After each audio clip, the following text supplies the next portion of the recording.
For your information सहज सरल और संक्षिप्त के इस नए अंक में आपका आपके परिवार के साथ स्वागत है। आइए नजर डालते हैं आज की उन सुर्खियों पर जो हमारे और आपकी जानकारी के लिए जरूरी है। पहले राष्ट्रीय खबरों पर एक नजर।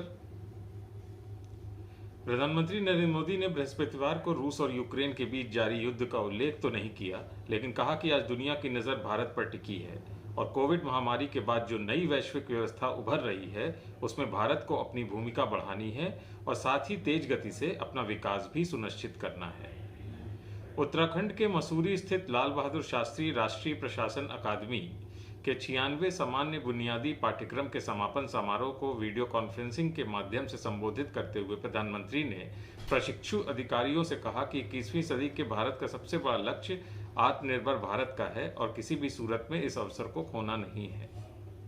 उन्होंने कहा कि 21वीं सदी के जिस मुकाम पर आज भारत है, पूरी दुनिया की नजरें हम पर टिकी हुई हैं। कोविड ने जो परिस्थितियां पैदा की हैं, उसमें एक नया वर्ल्ड ऑर्डर उभर रहा है। इस नए वर्ल्ड ऑर्डर में भारत को अपनी भूमिका बढ़ानी है और तेज गति से अपना विकास भी करना है। उधर भारी वित्तीय संकट से जूझते श्रीलंका को इकोनॉमी को संभालने के लिए भारत ने $1 अरब की आसान शर्तों पर वित्तीय मदद की है। नई दिल्ली की यात्रा पर आए श्रीलंका के वित्त मंत्री बासिल राजपक्षे ने वित्त मंत्री निर्मला सीतारमण और विदेश मंत्री एस जयशंकर के साथ हुई संयुक्त मुलाकात में इस वित्तीय मदद से जुड़े समझौते पर हस्ताक्षर किए। भारत की 4 दिवसीय यात्रा पर आए राजपक्षे की एक दिन पहले पीएम नरेंद्र मोदी से भी मुलाकात हुई थी, जिसमें प्रधानमंत्री ने उन्हें हर तरह की मदद देने का पूरा आश्वासन दिया था। राजपक्षे की विदेश मंत्री जयशंकर के साथ भी द्विपक्षीय मुलाकात हुई है, जिसमें भारत की मदद से वहां शुरू की जाने वाली नई परियोजनाओं पर विमर्श हुआ है। इसमें जाफना इलाके में स्थित पलाली एयरपोर्ट और कंकसुथरई हार्बर का मुद्दा भी शामिल है, जिसमें भारत की रुचि है। विदेश मंत्रालय के प्रवक्ता अरिंदम बागची ने बताया कि भारत पहले ही श्रीलंका को $141 करोड़ की मदद दे चुका है। फॉर योर इन्फॉर्मेशन, पूरी तरह से पर्यटन पर आश्रित श्रीलंका को वित्तीय स्थिति अभी एकदम चरमराई हुई है। पहले कोविड की वजह से और अभी यूक्रेन रूस विवाद की वजह से उस पर वित्तीय बोझ काफी बढ़ गया है। सरकार के पास जरूरी आवश्यक वस्तुओं के आयात लायक धन नहीं बचा है। ऐसे में वहां राजपक्षे सरकार के खिलाफ आम जन का गुस्सा भी बढ़ रहा है। रोजाना प्रदर्शन होने की सूचना आ रही है। उधर सुप्रीम कोर्ट ने एक फैसले में कहा कि जो भी बेटी अपने पिता के साथ किसी भी प्रकार का रिश्ता नहीं रखना चाहती है, तो वह शिक्षा या शादी के लिए उनसे किसी भी रकम की हकदार नहीं है। ऐसी बेटी को उसके पिता की संपत्ति पर कोई अधिकार नहीं है। जस्टिस MM सुंदरेश और जस्टिस संजय किशन कौल की खंडपीठ ने तलाक के एक मामले में सुनवाई करते हुए कहा कि यदि बेटी की उम्र लगभग 20 वर्ष है और वह अपने पिता के साथ कोई संबंध नहीं रखना चाहती है, तो उसको अपनी शिक्षा और विवाह में होने वाले खर्च के लिए पिता से रकम की मांग करने का कोई अधिकार नहीं है।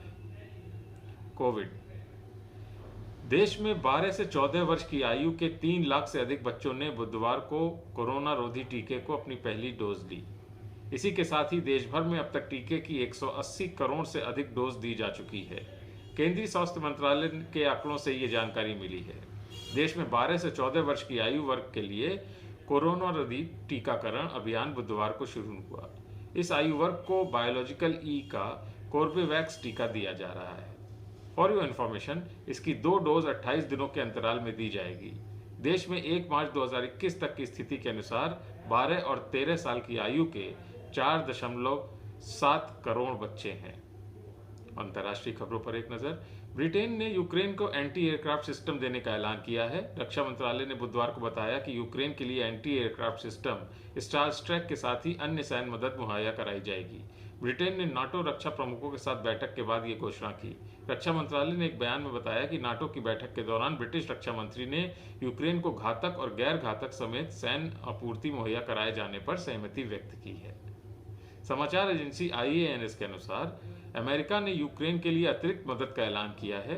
रूस के हमले का सामना कर रहे यूक्रेन को $80 करोड़ की सुरक्षा मदद दी जाएगी। अमेरिकी राष्ट्रपति भवन व्हाइट हाउस ने एक बयान में ये घोषणा की।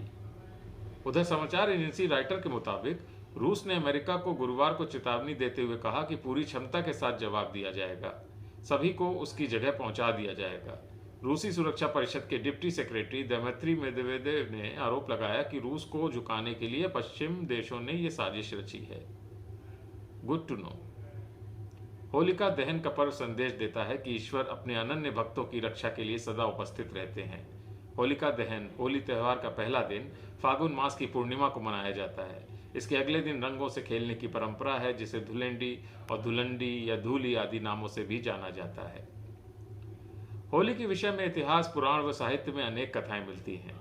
इस कथाओं पर आधारित साहित्य और फिल्मों में अनेक दृष्टिकोणों से बहुत कुछ कहने का प्रयत्न भी किया गया है, लेकिन हर कथा में एक समानता है कि असत्य पर सत्य की विजय और दुराचार पर सदाचार की विजय और विजय को उत्सव के मनाने की बात कही गई है। होली का त्यौहार प्रहलाद और होलिका की कथा से भी जुड़ा है।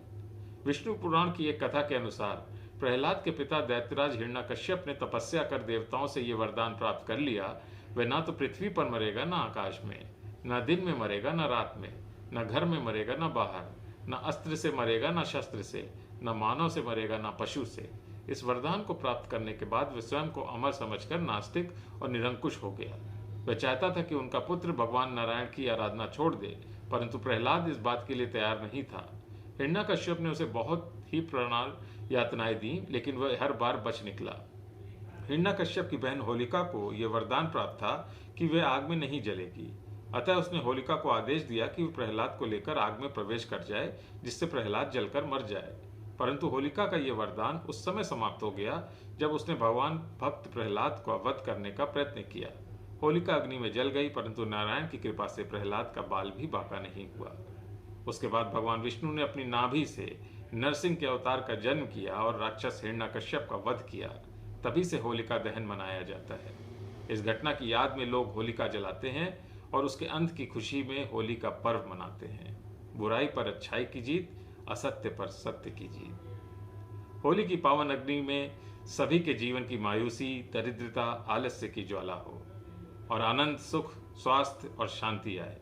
रंगों भरा खिला सा आपका जीवन हो। अपना और अपने परिवार की सेहत का बहुत ख्याल रखिएगा। शुभ रात्रि।